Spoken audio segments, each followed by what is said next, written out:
पढ़ुली धर्म संपर्कित सत्यानुसरण बाणी जहाँ जो मैंने सत्यानुसरण पाठ कर लगे पढ़ले माने क्लारिफिकेशन टी सुंदर हम कारण आम तो से ज्ञान बुद्धि ना तेज से पर्दा जोपरी व्याख्यान करती किसी आलोचना कर मुझे सृष्टि संपर्क कह आप मन मन भावतु ये पृथ्वी जब सृष्टि है सूर्यंकर सृष्टि है जिते तारका देखुं मैंने कहीं सृष्टि है ना निहारिका मान भी सृष्टि है ना ताले से प्रथम कौन थिला किए थिला जदि पचरा जीव आम मुंडे एत कथा पशुनी हाँ हे एपर्यंत जी गवेषणा कर 450 कोटी वर्ष तले ये ब्रह्मांडर उत्पत्ति होता 450 कोटी वर्ष तले 360 कोटी वर्ष तले प्रथम स्पेसीज माने एमनी वाला कह कि कौन से एककोशी प्राणी को सी आग जन्म होता एवं आज की पाखापाखि तो कोटी ऊपर गला सभ्य शिक्षित मनीष समाज आगमन होती जहाँ तुम कह मनीष मान सृष्टि आज की 1 लाख वर्ष तले विज्ञानी मैंने जहाँ कह आती जीवजंतु प्राणी जगत सृष्टि होती संख्या हूँ 1 ट्रिलियन 1 ट्रिलियन मान 1/12 सूत्र जी प्रजातिर सृष्टि होती आमर जो आधुनिक विज्ञानी मान से पर्यंत 12-13 लाख पर्यंत बाहर कर जाना कारण देखिए पिंपुड़ी जंगा ठूँ आरंभ कर मनीष तेज मनीष भितर किसी प्रभेद रहा गोटे जीवजंतु और मनीष भितर एति प्रभेद आम गोटे भावना आम भावी पार्चे कौन विषय जीवजंतु मैंने भावी पारती ना मनीष मैंने हसी पारती किंतु कौ प्राणी हसी पारे ना तेणु आम से समथिंग डिफरेंट आमर जीवन को सहज करने सावलील करने सुंदर करने आमर जो मैंने सब मुनि ऋषि थे मुनि ऋषि मैंने आप जानते मुनि मैंने जो मैंने मनन करते the thinkers of the world जो मैंने भावती मैंने आप कल्पना करके देखते आम जिते जिन सब खाऊे एगुड़ा आगे परीक्षा ना केते लोग कोचिला फल खाई मरीगला लोक भावी कि फलटा खाली कमल जाऊँ एमती बहु अनुभूति को लेकर आमर पूर्वज मैंने बहु कथा चिंता कले कहगला वेद बोली कहगला वेदर अन्य श्रुति शुणी शुणी मन रखिए आम घर मानिक सब हूँ देखिए गुरुवार दिन अंडा खाई स्त्री लोक मैंने विशेष कर मन आसगुड़ा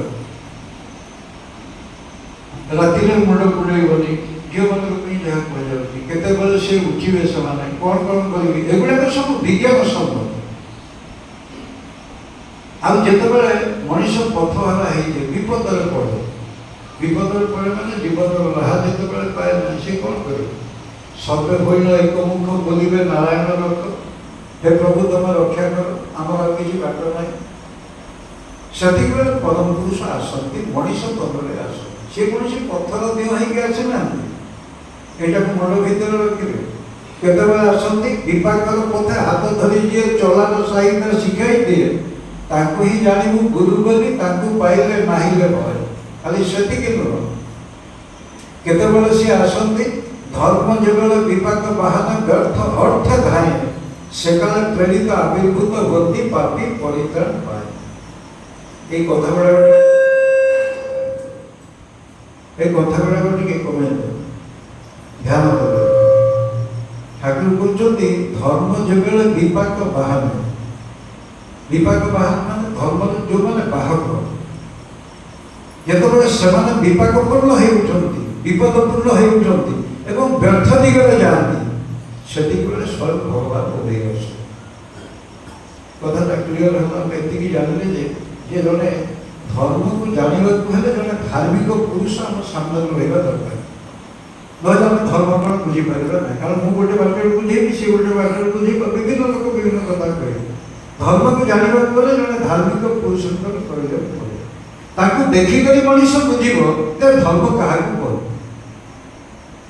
आप कथा समग्र जापर जब मुझे बर्तमान कहबी गोटा बाबाजी परिभाषा दियो बाबाजी मैंने आम गोटे बाबाजी की देखिले जानवर जार दाढ़ी फाड़ी हो मुंडे जट हो एमती कौपुर पिंधि एमती वेशभूषा हो बाबाजी कह ठीक से धर्म जानवाक गले केमती जन जान कौन पत्थर को देखिए जब धर्म जापर नहीं जमी बाप पुओ दिज मंदिर को जाऊँ छोट छुआटे तार 2-3 वर्ष पिला से मैंने बाहर छिड़ा कि कांदिला ता बापा पचार पुओ कहीं कांदुची कहीं जो सिंह दीटा अच्छे कामुदेव मत मुझे बापा हसी देला ना सी कामुड़ी ना ना तो मिछ कर तू परीक्षा कर जो सिंह पाटे हाथ बुले देला बापा लगे बड़े देखा सिंह किसी करूनी कारण से तो पत्थर ना मंदिर भीतर को गले बाप पुओ दिज जाक जो मुंडिया मारे बापा जाऊँगी पुओ को खोजी पुओ तू मुंडिया मारू ना कहीं मुंडिया मारे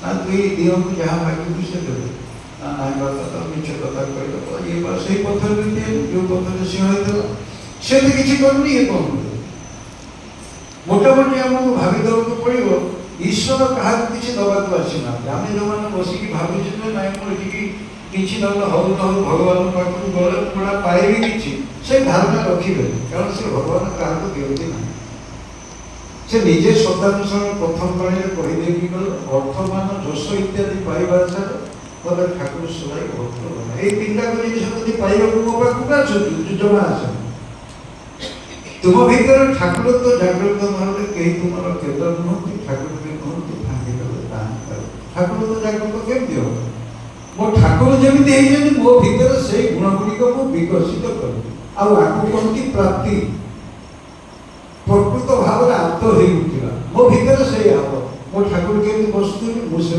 बसबी से कौन खाऊल मुझे खाइबी से केमती कथा कहूल मुझे कथा कहबी से केमती अन्य सेवा करूँ मुझे सेमती करी सब जिन देखिक मनीष नकला ता भीतर ठाकुर तो जागृत हम ना तेणु काली कहला धर्म सम्मुख धर्म विषय में 5टी बाणी पर जोर देकी कहीपर कहीं ठाकुर बहुत बाणी देते भर प्रथम बाणी हूँ बंचा बढ़िया मरम जहाँ ठीक जाने था धर्म का तू केमती बंचबू केमी बढ़ू तार मर्म जोटा से धर्म से भगवान कवि लिखी मरम न जाने धर्म बखाने एमनी आछे न जरा कि हम सखी तादर लइया बाइले ठाकुर तारा जो मैंने मर्म जानी ना धर्म कथा बसिक भाषण दौरान से लोक गुड़ा कौन है से गाटर बस दरकार नहीं मत जी मर्म बदे मो धर्म जीवन तो बदे धर्म मान खाली नुह ये गोटे मुंडिया मारिक आनंद बजार खाई पड़ेगा धर्म भीतर मो जीवन सब जिन अच्छे ठाकुर से कले धर्म मान आउ कि योग्य कथा निजर सह परिवेश त्रुटि चर्या यही कथा तो निजर परिवेश जो त्रुटि चर्या हम से धर्म आ धर्म परिभाषा को लेकर ठाकुर बहु कथा कही प्रथम कथा द्वितीय कथा भी कहले अन्य बंचाए निजे थाके धर्म बोले जानिस थाके तू अन्य को न बचेले तू निजे रही पारिबुनी समाज तेणु अन्य को बचेवा पड़ो निजे रही धर्माचरण हम पुणी कहते धर्म जीवन दीप्त रुहे जानिता धर्म ताकू ही कहे धर्म गोटे लोक कले जीवन टा दीप्तिमंत हो देखिक लोक खुशी हे नहीं से गोटे भल लोक जाए आप देखिए पुराण पुस्तक बहुत नमूना अच्छे भगवान श्रीकृष्ण कथा कहतु भगवान रामचंद्र कथा कहतु हनुमान जीवन में कौन कर आज आम कहीं पूजा कर सी तो भगवान नुह ना आम कहले भगवान से तो भगवान से रामचंद्र तो जड़े भक्त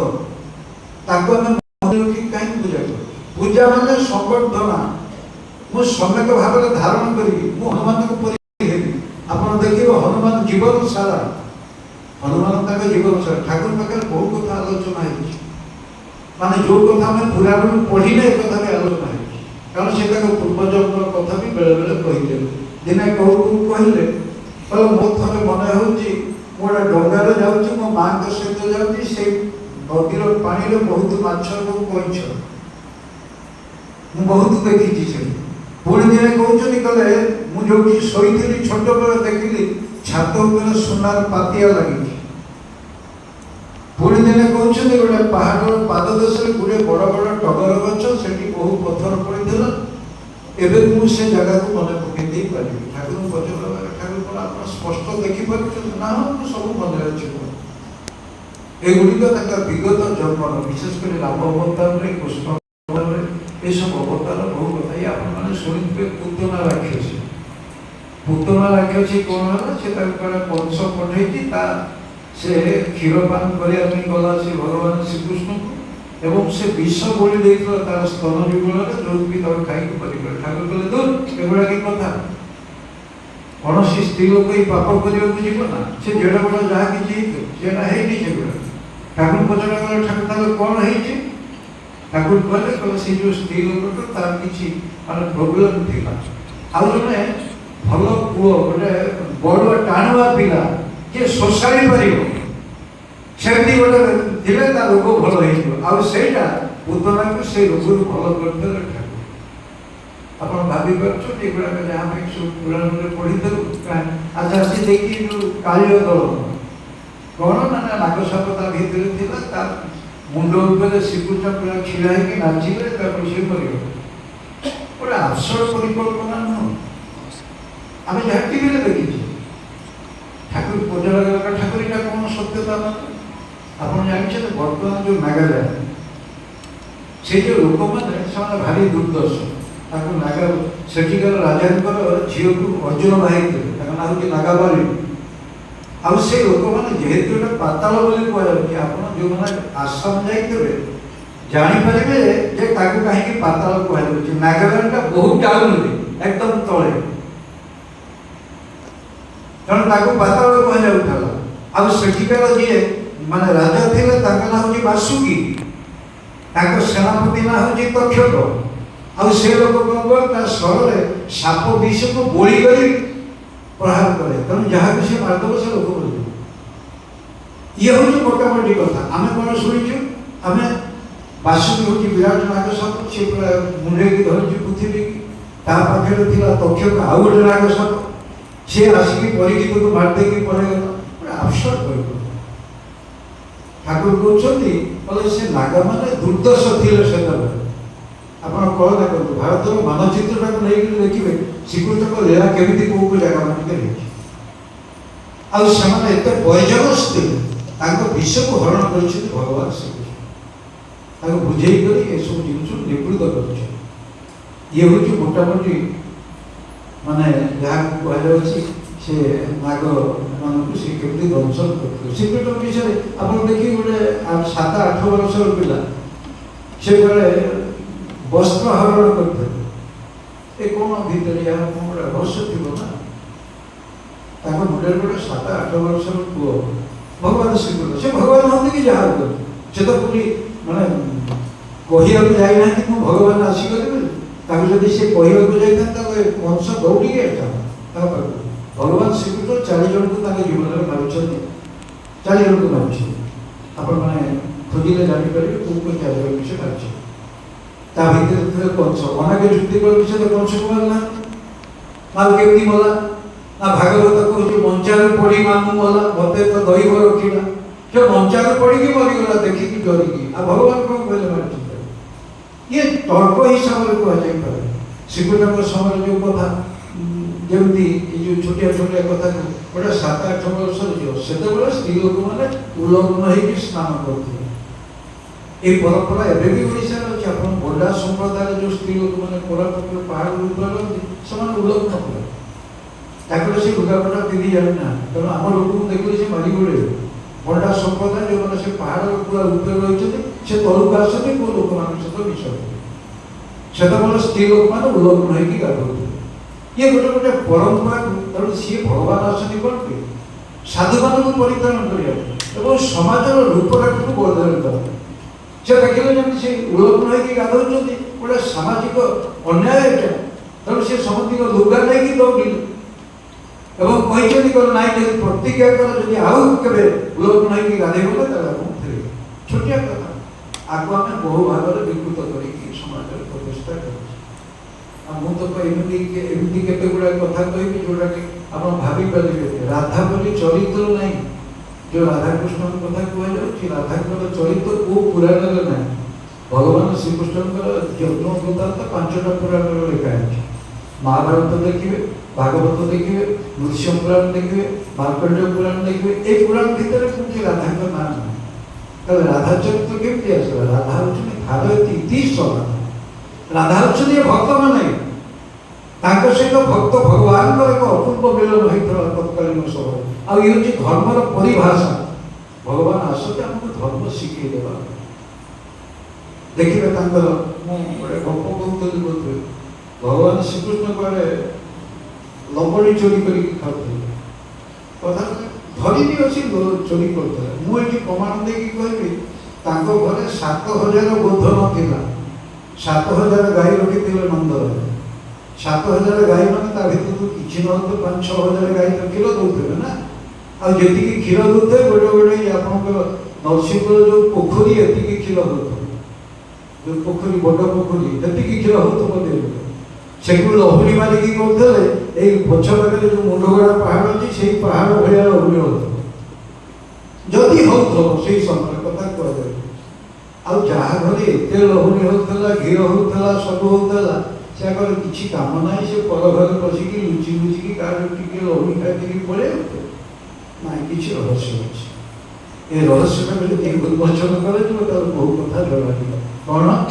ନନ୍ଦପୁରୀର ଏମାନେ ଗୋପାଳନ କରୁଥିଲେ, କ୍ଷୀର ନେଇକି ବିକୁଥିଲେ ମଥୁରାରେ। ଏଠି ସବୁ ଥିଲେ ଅସରଳା ଲୋକ ଗୁଡ଼ା, ବେସୁରିଆ ଲୋକ, ଖାଇକି ମୋଟା ସୋଟା ସିଏ ହଉ କି ଆଗ ଉପରେ ବାଡ଼ଉଥିଲେ। ଭଗବାନ ଶ୍ରୀକୃଷ୍ଣ କହିଲେ ଆଉ ଦବାନି, ଏଠି ଆମେ ଖାଇବା, ଦେଖିବା କେମିତି ହବ। ତାହେଲେ ପିଲାମାନଙ୍କୁ ଲଗେଇଦେବେ, କହିଲେ ଚାଲ ଯିବା ବସିକି ଖାଇବା। ଆଉ ଯେତେବେଳେ ୟା ତା ଘରେ ବସିକି ଲହୁଣୀ ଖାଇଲେ କ'ଣ ହେଇଥିବ? ସବୁ ସ୍ତ୍ରୀ ଲୋକମାନେ କମ୍ପ୍ଲେନ୍ କଲେ ଯଶୋଦାଙ୍କ ପାଖରେ, କହିଲେ ତମ ପୁଅକୁ ଟିକେ ଆପଟ କରୁନ, ଏ ସବୁ ପଶିକି ଆମ ଘରେ ଖାଉଛି ହାଣ୍ଡି ସହିତ ପକେଇ ଦେଇକି ଆଉଛି। ସମସ୍ତଙ୍କ ମନରେ ଆସିଥିବ। ତେଣୁ ମା କ'ଣ କରେ, ତାକୁ ଧରିକି ବାଡ଼ାନ୍ତି। ଔଷଧକୁ ବାଡ଼ାନ୍ତି, କାରଣ ସେ ତ ଜାଣିନାହାନ୍ତି କିଏ ବୋଲି। ଦିନେ ଜାଣିଦେଲେ, ମାଟି ଖାଇଥିଲେ, ପାଟିକି ଖୋଲ ପାଟି। ସେ ପାଟି ଖୋଲି ଦେଖୁଛନ୍ତି ସେ ଜାଣିଗଲେ ଇଏ କିଏ। ଠାକୁର ସମୟ ସେମିତି ବୋସମା ତାଙ୍କର ଧାଇଛି। ବୋସମା ତାଙ୍କୁ ସବୁଦିନ ପଦ୍ମାବତୀ କୂଳକୁ ନେଇକି ଯାଆନ୍ତି ସନ୍ଧ୍ୟା 4-5ଟା ବେଳେ। ବାବଲା ଗଛ ତଳେ ବସନ୍ତି, ଧୀରେ ପଦ୍ମା ନଦୀ ବହି ଯାଉଛି। ଠାକୁର କ'ଣ କରନ୍ତି, ସେଇ ଗଛ ଚାରିପାଖେ ଖେଳିକି ବୁଲନ୍ତି। ସିଏ ବି ଦିନ ଦେଖିଲେ ସେ ପାଟି ଫୁଲି ଯାଇଛି ଦି ପାଖ। ତେଣୁ ପଚାରିଲେ, ତୁ କ'ଣ ଖାଇଛୁ କହ, ଖୋଲ ପାଟି। ଠାକୁର ବୟସ 2-3 ବର୍ଷ ସେତେବେଳେ, ଖୋଲ ପାଟି। ସେ ନାହିଁ କରୁଛନ୍ତି। ସେଠିକୁ ପିଠି ପକେଇକି ନେଲେ କହିକି ଏବେ ପାଟି ଖୋଲିଦେଲେ। ସିଏ ଦେଖୁଛନ୍ତି, ସେ ଚମକି ପଡ଼େ, ଡରିକି ଛାନିଆ ହାତ ଯୋଡ଼ିକି କହୁଛି, ତମେ ଯଦି ସତରେ ଭଗବାନ, ତମକୁ ସେଇ ରୂପରେ ମୁଁ ଟିକେ ଦେଖିବାକୁ ଚାହୁଁଛି। ଶଙ୍ଖ ଚକ୍ର ଗଦା ପଦ୍ମ ହେଇଥିବା ତାଙ୍କର ପିଲାଦିନରୁ ସହିତ ଚମକି ପଡ଼ିଲେ। ସେଦିନ ବହୁତ ସମୟ ଦିହ ମୁଣ୍ଡ ଥରୁଛି। ଠାକୁରଙ୍କୁ କୁଣ୍ଢେଇକି ଗୋଡ଼ିକି ଧରିକି ଆସିଲେ। ମାତା ମୋହିନ ଦେବୀଙ୍କ ପାଖକୁ, ନା ତମ ପୁଅକୁ ରଖ, ମୁଁ ଜାଣିନି କିଏ। ଭଗବାନ ଶ୍ରୀକୃଷ୍ଣଙ୍କର ବିଶ୍ୱରୂପ ଯେତେବେଳେ ଦେଖିଛି ଅର୍ଜୁନ, ଦେହ ମୁଣ୍ଡ ଥରିଲା। ତା ହାତ ଯୋଡ଼ିକି କହୁଛି, ତୁମାରି ଦେବ ପୁରୁଷ ପୁରାଣ ସ୍ତମୈବ ବିଶ୍ୱସ୍ୟ ପରଂ ନିଧାନ। କହିଲେ, ହେ ପ୍ରଭୁ, ତମେ ହେଉଛ ସେଇ ପୁରାଣ ବର୍ଣ୍ଣିତ ପୁରୁଷ ହେଇପାର, କିନ୍ତୁ ତମେ ପରମ ନିଧାନ। ତା ଦେହ ମୁଣ୍ଡକି ଧରିଲା। ବହୁତ ସମୟ ଦିନେ କ'ଣ କରୁଛି, ଠାକୁରଙ୍କ ବୟସ ଯେତେବେଳେ 2 ବର୍ଷ, ଭାରି ଦେଖିବାକୁ ତ କୌତିକିଆ ନା, କାରଣ ପୁରୁଷୋତ୍ତମଙ୍କ ରୂପ ସମସ୍ତଙ୍କ ଠାରୁ ଭିନ୍ନ। ଏତିକି ମନେ ରଖିବେ, ତାଙ୍କ ଦେହ ଆମ ଦେହ ଭିତରେ 32 ଜାଗାରେ ଅଲଗା।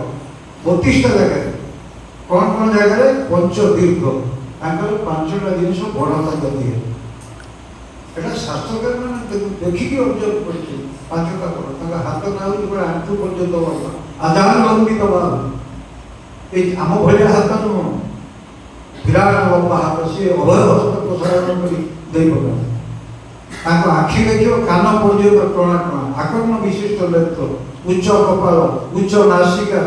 ତାଙ୍କର ହାତ କରତଳ ଲାଲ ବର୍ଣ୍ଣ, ପଦତଳ ଲାଲ ବର୍ଣ୍ଣ, ଆଖି ତଳ ଲାଲ ବର୍ଣ୍ଣ, ଏଗୁଡ଼ିକ ତାଙ୍କର ଲକ୍ଷଣ। ପଞ୍ଚଦୀର୍ଘ ପଞ୍ଚ ସୂକ୍ଷ୍ମ ସପ୍ତର ମୁଁ କହିବିନି ବହୁତ ସମୟ ଲାଗେ। କୋଟି କୋଟି ଜିନିଷ ତାଙ୍କ ଭିତରେ ମଣିଷ ଦେଖିଛି। ଏ ସାଧାରଣ ମଣିଷ କୁହନ୍ତି। ଆଉ ଆମେ ଯେଉଁମାନେ ଆସୁଛେ ତାଙ୍କ ପାଖରେ ବସୁଛେ ଭାବୁଛେ କି ସିଏ ଏଠି ଫଟୋ ହେଇକି ବସିଛନ୍ତି, ସେ ସବୁ ଦେଖନ୍ତି, ସବୁ ଜାଣନ୍ତି। ତେଣୁ ଯିଏ ଯେଉଁ ଭାବ ଦେଖିବ, ଭାଗବତ କହିଲା ଯାର ଯେମନ୍ତ ଭାବ ଦେଖି ନବକୁ ଦିଅରି ସହର। ଯିଏ ଯେଉଁ ଭାବ ନେଇକି ଏଠିକି ଆସିକି ବସିଛି ଦେଖିବ କିଛି ଦିନ ପରେ ସେମିତି ହେଇଯିବ। ପରୀକ୍ଷା କରିକି ଦେଖ। ମୁଁ ଯେଉଁ ଭାବ ନେଇକି ଯେମିତି ବସିକି ଏଠି ମୁଁ ମୋବାଇଲ ଧରିକି ଦେଖୁ, ତାମାନେ କ'ଣ ମୁଁ ଏଇ ଭାବରେ ଅଛି ମୋବାଇଲ ଦେଖିବି? କିଏ ଉଠିକି ପଳାଉଛି କି ଘଣ୍ଟେ ଦେଢ଼ ଘଣ୍ଟା ସମୟ ବସିପାରିବେ ନା? ତମେ କି ଧ୍ୟାନ କରୁଥିବ କୁହ? ତମ ଘର କି କାମ କରୁଥିବ?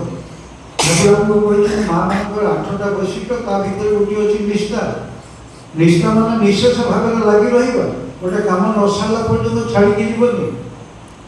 ସେଥିପାଇଁ କହିଲେ ଅଗ୍ନିରାଗେ କରିବୁ କାର୍ଯ୍ୟ, ବଜ୍ର ବେଗେ କରିବୁ ଶେଷ, ଦକ୍ଷ ନିପୁଣ ଏଭଳି ଚଳନ ପ୍ରତି ପ୍ରାଣ ଜାଗ୍ରତ ଦେଶ।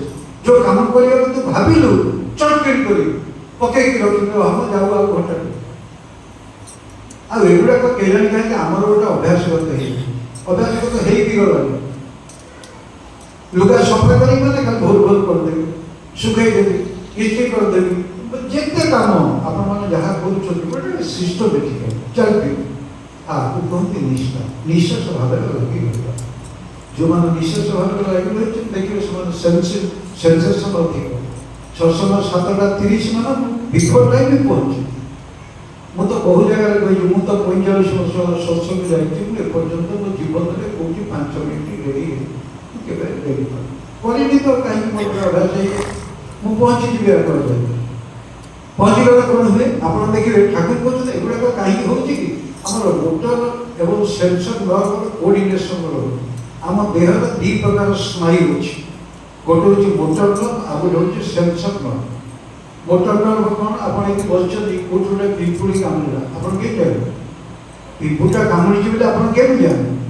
ওই চর্ম তলে যে নর্ভ গুড়িক অছি, যাহাকে আমি কହୁଛେ ସେମାନେ ଆଜ୍ଞା ମାନେ ବାର୍ତ୍ତାବାହୀ, ସେମାନେ ଚଟକିନି ମୁଣ୍ଡକୁ ପଠେଇ ଦେଉଛନ୍ତି ବାର୍ତ୍ତାକୁ, କାରଣ ତା ଭିତରେ କରେଣ୍ଟ ଫ୍ଲୋ କରୁଛି।